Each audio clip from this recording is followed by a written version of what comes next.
पावसाच्या आधी राज्यातील सगळे धरणं जवळपास भरलेली आहेत. काय साखर आज गणरायाला घातलंय? प्रथम तर मी गणेश उत्सवाच्या या शुभप्रसंगी मी सर्वांना मनपूर्वक शुभेच्छा देतो. या वर्षाचं गणरायाचं आगमन अतिशय सर्वांना शुभदायी ठरलेलं आहे. राज्याचे लोकप्रिय मुख्यमंत्री माननीय देवेंद्रजी फडणवीस यांनी जो दुष्काळमुक्त महाराष्ट्र करण्याचा संकल्प केलेला आहे, मला वाटतं त्याची सुरुवात या वर्षाच्या पावसामुळे झाली. सर्व धरणं भरलेली आहेत. सर्व भागांमध्ये आनंद उत्सव आहे, समाधान आहे. मला वाटतं ते सरकारचं योग्य दिशेला हे जे पडलेलं पाऊल आहे त्याला आता निसर्गानं सुद्धा आपला आशीर्वाद दिलेला आहे. जरांगे पाटील यांना हायकोर्टानं नोटीस दिल्यानंतर आज त्यांनी ते आपल्या भूमिकेवर ठाम आहेत आणि त्यांचा मोर्चा अंतरावालीतून निघालाय. आरक्षणासाठी बलिदान द्यायला देखील मी तयार आहे असं ते म्हटले आणि निघाले. असं की मी कालच मान्य जरांगे पाटलांना सरकारच्या वतीने आमच्या जी उपसमिती आहे मंत्रिमंडळाची, मी अध्यक्ष नात्यानं त्यांना विनंती केलेली आहे की त्यांनी या सगळ्या प्रश्नासाठी सुरू केलेलं जे आंदोलन आहे यामध्ये सरकारची भूमिका नेहमी सकारात्मक राहिलेली आहे. यापूर्वी राज्य सरकारनं न्यायमूर्ती शिंदे समितीचे गठन करून त्यांच्या मागण्यांच्या संदर्भात कामाला सुरुवात केलेली आहे आणि त्यांची विनंती होती की न्यायमूर्ती शिंदे समितीला मुदतवाढ द्यावी, तर ती सुद्धा आम्ही कालच्या उपसमितीच्या बैठकीत मुदतवाढ दिलेली आहे. शेवटी मुख्य त्यांची जी मागणी हैदराबाद गॅजेटच्या संदर्भामध्ये, तर तो एवढा गुंतागुंतीचा सगळा प्रकार आहे आणि त्यातून मग पुन्हा अन्याय व्हायला नको कोणावर. मला वाटतं त्याचा अभ्यास करण्यासाठी न्यायमूर्ती शिंदे साहेब ची समिती काम करते. तर मी त्यांना काल आवाहन केलं की एकदा न्यायमूर्ती शिंदे साहेबांच्या समितीचा अहवाल एकदा येऊ देत आणि मग सरकारला त्या संदर्भात काही योग्य तो निर्णय करता येईल. स्वतः माननीय मुख्यमंत्री महोदय सुद्धा या सगळ्या बाबतीमध्ये संवेदनशील आहे आणि म्हणूनच मला वाटतं की आपल्या लक्षात घेतला पाहिजे मुद्दा की 14 ते 19 मध्ये ज्यावेळी माननीय देवेंद्रजी फडणवीस राज्याचे मुख्यमंत्री होते, पहिल्यांदा मराठा आरक्षणाच्या संदर्भात जर कोणी पुढाकार घेतला असेल तो त्यांनी घेतला आणि 16% आरक्षण आपण देऊन, सरकारनं देऊन ते मान्य उच्च न्यायालयामध्ये सुद्धा कसोटीला ते त्या ठिकाणी उतरलं होतं.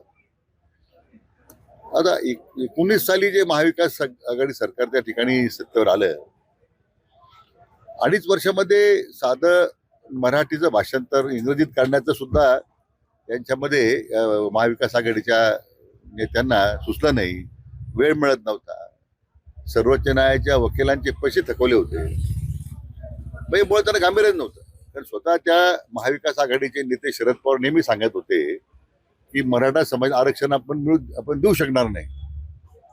ज्यांचा मुळात आरक्षणासंदर्भात मुळात पहिल्यापासून विरोध होता आणि उद्धव ठाकरे तर मला वाटतं त्यांना हा मुद्दाच समजला नाही की मला माहित नाही, किंबहुना त्यांच्या रिमोट कंट्रोल खाली जे काम करत होते त्यांना त्यामुळे त्यांनी हा विषय गांभीर्याने घेतला नाही. 16% आरक्षण जे मान्य देवेंद्रजींनी दिलं होतं प्रयत्न करून, तर मान्य सर्वोच्च न्यायालयामध्ये या महाविकास आघाडीच्या निष्क्रियतेमुळे ते गेलं. नंतर पुन्हा महायुती सरकार राज्यामध्ये आलं. मान्य मुख्यमंत्री एकनाथ शिंदे साहेबांनी पुढाकार घेतला. आपण आता 10% आरक्षण दिलं, ते आज टिकून आहे. आता केंद्र सरकारने EWS मध्ये 10% दिलं आरक्षण, 12%, 10% आणि आता आपण 10% दिलं, असं 72% आरक्षण आज राज्यामध्ये आहे. आता याच्यामध्ये विशेष करून आज राज्यामध्ये बहुतांशी विदर्भामध्ये तर स्वर्गीय भाऊसाहेब पंजाबराव देशमुख यांच्या पुढाकारानं बहुतेक विदर्भातल्या लोकांना कुणबी दाखले मिळालेले आहेत. आपल्या पश्चिम महाराष्ट्रात सुद्धा बऱ्याच अंशी लोकांना दाखले मिळत आहेत. परंतु हैदराबाद स्टेट असल्यामुळे तिथं आता तिथे सुद्धा आता मधल्या काळामध्ये महायुती सरकारनं घेतलेल्या पुढाकारामुळे अनेक नोंदी मिळत आहेत, त्या लोकांना दाखले मिळत आहेत. पण त्यांचा जो आग्रह आहे त्या संदर्भात, म्हणून याच्यातल्या ज्या कार्यपद्धती निश्चित केल्या पाहिजे, त्या हैदराबाद गॅजेटचा नीट अभ्यास करता आला पाहिजे. बरं त्यांनीच मागणी केली की न्यायमूर्ती शिंदे समितीला मुदतवाढ द्यावी यासाठी, ती आपण दिली. त्यामुळे सरकारची भूमिका सकारात्मक आहे. मला वाटतं माझी आजही या निमित्तानं जयरंगे पाटलांना विनंती आहे की त्यांनी हे आपलं आंदोलन स्थगित करावं.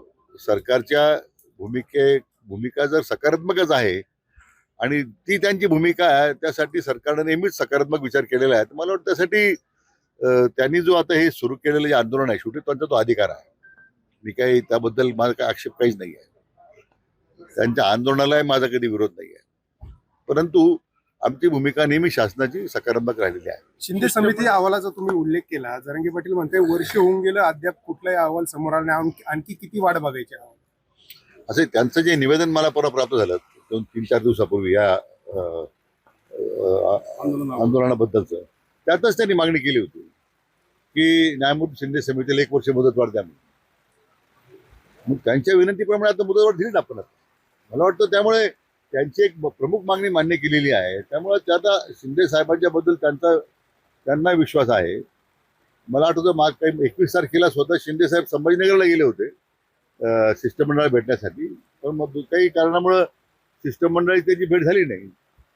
परंतु मला वाटतं की त्यांची विनंतीप्रमाणे समितीला मुदतवाढ दिलेली आहे. मला वाटतं आम्ही न्यायमूर्ती शिंदेने विनंती करू की लवकर तर लवकर आपला अहवाल त्यांनी शासनाला सादर करावा. गणेश उत्सव साजरा होतोय. अशात मुंबईवर ताण पडणार आहे जर जरांगेंचं सगळं नावाजमा घेऊन ते जर मुंबईत तर असे तर लोक भावना आहे आणि जनतेच्या भावनेचा आदर करणं काम सरकारचा.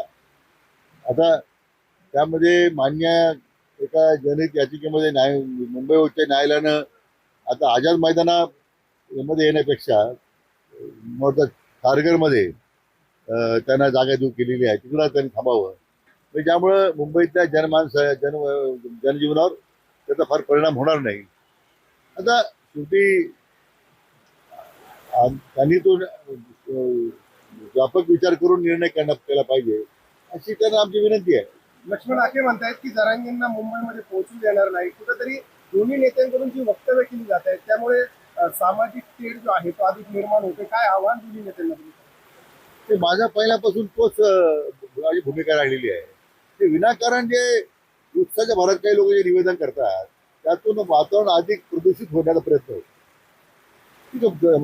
जरांगे पाटलांनी सुद्धा जे काही मधल्या काळात वक्तव्य केले, थेट मान्य देवेंद्रजींच्या मातृ संदर्भामध्ये जे वक्तव्य केले ते दुर्दैव होतं. त्यांनी खरं ते करायला नको. तर दोन्ही बाजूने जर वक्तव्य टाळली गेली, मला वाटतं हा कडू प्रसंग येणार नाही. परंतु मराठा आता आंदोलनासंदर्भात आता त्याबद्दल जरांगे पाटलांनी शब्द मागे घेतले, त्या संदर्भात आपली भूमिका स्पष्ट केली, परंतु ते करायला नको होतं. परंतु या घटनेच्या नंतरही आणि अगोदरही काही मंडळी विनाकारण ज्यांचा मराठा आरक्षणाचा संबंध नाही आहे ते विनाकारण का मुक्त फळवू जातात मला कळत नाही. शेवटी जे आंदोलन करतात त्यांचा तो अधिकार आहे, त्यांना करू द्या ना. तुमची अडचण काय? मला वाटतं त्यांनी त्यांच्या ह्या सगळ्या मुक्त फळाला खरं म्हणे लगाम घातला पाहिजे, स्वतःला आवरलं पाहिजे. एखाद्या समाजाचं आंदोलन चाललं त्याच्याबद्दल काही वक्तव्य करणं याचं कोणी समर्थन, मी तरी समर्थन करणार नाही.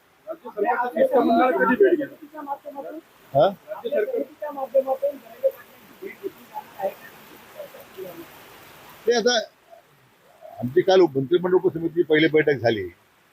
मी काल मुंबईच्या पत्रकार परिषदेमध्ये सरकारची भूमिका स्पष्ट केलेली आहे.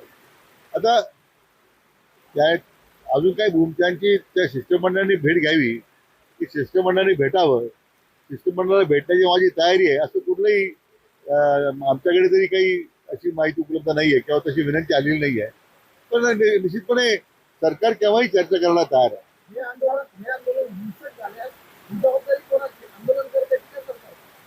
असे मराठा समाज आंदोलनच्या भावना जे तीव्र असल्या ते विनाकारण आपण ते हिंसक होईल वगैरे अशा पद्धतीनं अगोदरच काही हायपोथेटिकल म्हणतो आपण विचार करण्याचा अर्थ नाही आहे. त्यातून समाजाची बदनामी करण्याचा प्रयत्न होतो. मराठा समाज आरक्षण नेहमीच 58 मोर्चे राज्यामध्ये निघाले लक्षावधी लोकांचे, कुठे हिंसाचार झाला? मला वाटतं आंदोलन संयमाने झालेलं आहे. ठीक आहे, दुर्दैवाने काही कधी कधी असे वक्तव्य होतात ते व्हायला नको होते, परंतु आंदोलन शांतता मार्गानेच होईल. कुठेही हिंसा होईल असं मला अजिबात वाटत नाही. आंदोलनात चर्चा करणं योग्य आहे का?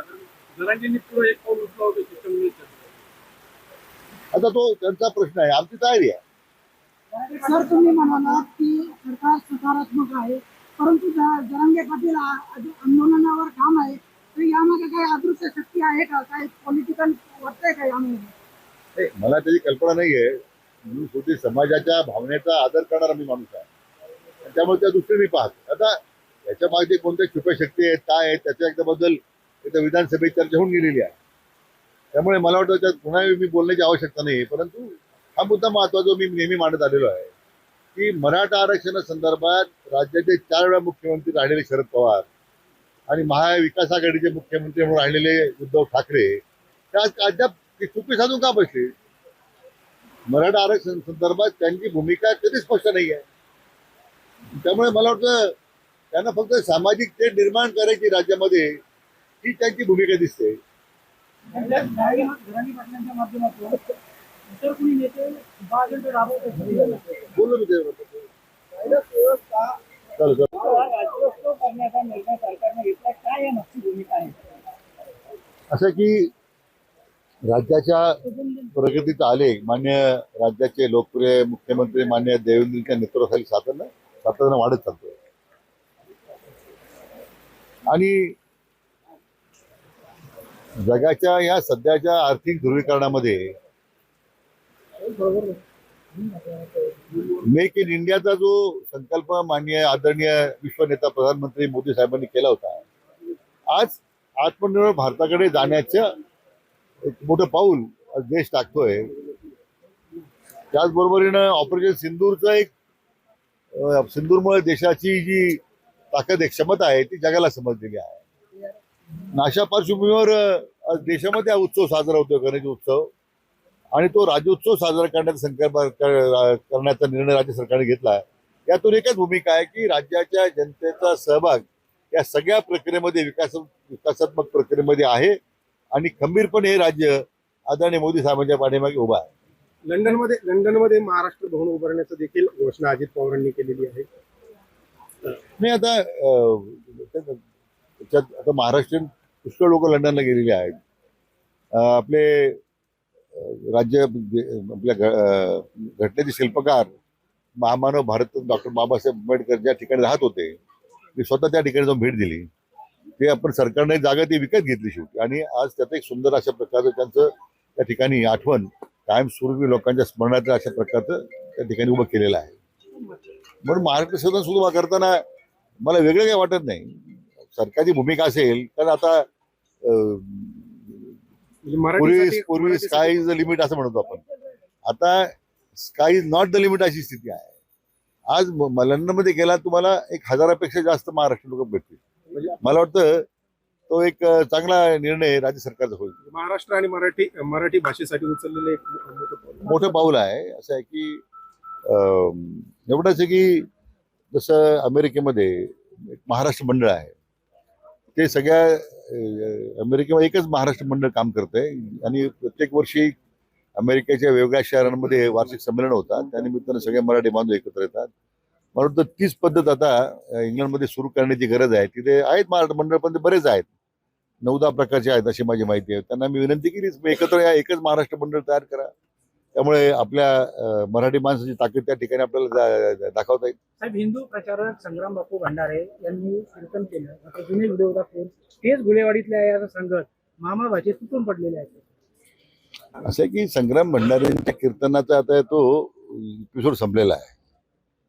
तर ते त्याचे काय परिणाम आहेत, त्याच्यावर काय भाष्य करायचं त्या भाष्य करून झालेलं आहे. पण दुर्दैवानं तालुक्याचा जनतेचा ज्यांनी विश्वास गमावलेला आहे ते आता काहीतरी कुरापती काढून पुन्हा नव्या जोमानं पुढे यायचा प्रयत्न करतायत. हे उष्ण अवसान आहे. असं की महायुतीच्या मागे तालुक्याच्या जनतेनं आपला विश्वास व्यक्त केलेला आहे, तो विधानसभेत व्यक्त केलेला आहे. उद्याच्या सर्व स्थानिक स्वराज्य संस्थेमध्ये सुद्धा तुम्हाला तो दिसणार आहे.